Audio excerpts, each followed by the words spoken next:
Okay, good. Morning. All right, thanks everyone for coming out. Representative Hagan and I appreciate you being here today.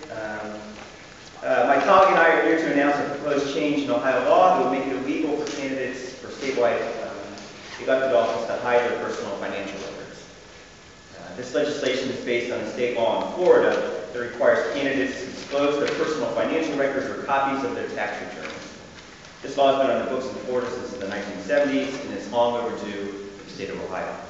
We are introducing this bill because Ohioans deserve to know who's lining the pockets of those who want to hold the state's highest offices. This proposal will prohibit statewide candidates from hiding their financial records and will promote transparency, trust, and accountability for Ohio voters.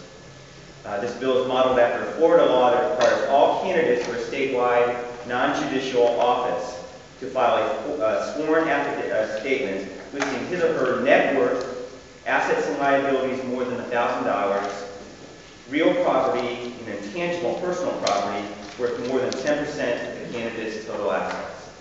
The candidate must also provide federal tax returns or a sworn statement identifying each source and amount of income. The Ohio law will keep these requirements but extend the disclosure period from 1 year. The Florida law is 1 year. Our law would have to be 4 years. This idea came about after reading news reports that the Republican candidate for governor originally refused to disclose where he made his money from and from whom. He later relented, disclosing only portions of his 2008 earnings. Elections are often about trust, and trust could not be more important during difficult economic times. Requiring statewide candidates to disclose their sources and amounts of income will help restore trust among voters. It will also highlight any potential conflicts of interest and ensure greater accountability among candidates seeking higher office.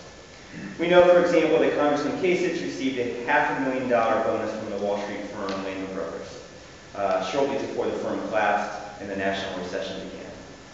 In the interest of transparency and accountability, we should have a better understanding of the Congressman's role with the company and if he received any other bonuses from 2008, or before 2008. The wealth disparity in this country has grown year after year. In Ohio, the incomes of the richest families climbed substantially, while the incomes of the middle and lower income families saw only modest increases. In 2007, for example, the bottom 1/5 of income earners saw their wages increase by 3.4%, while the top 1/5 saw their wages increase by 49.7%.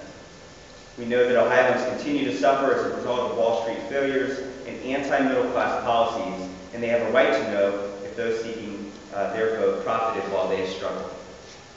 We also know that decisions at Lehman Brothers cost Ohio retirees $480 million in investment losses.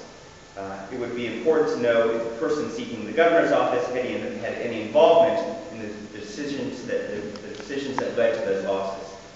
We also know that Congressman Kasich listed 32 different sources of income for 2009. It would be important to know if any of those sources of income have significant business interests in Ohio. In Florida, Governor Ruben Askew championed a series of open government laws in the 60s and 70s aimed at cleaning up a political system that was dominated by the influence of big money. In 1976, 78% of Florida voters approved the Sunshine Amendment, which the bill we are introducing is modeled from. Governor Askew and Florida voters have become fed up with the behind closed doors dealings and hidden business interests that seem to be driving the political process. In addition to Florida, several other states are considering similar disclosure requirements for candidates. Legislation was introduced this year in Oklahoma that requires disclosure of state income tax returns. Kentucky introduced legislation requiring financial disclosure of candidates in 2004, and New Jersey introduced a similar measure last year.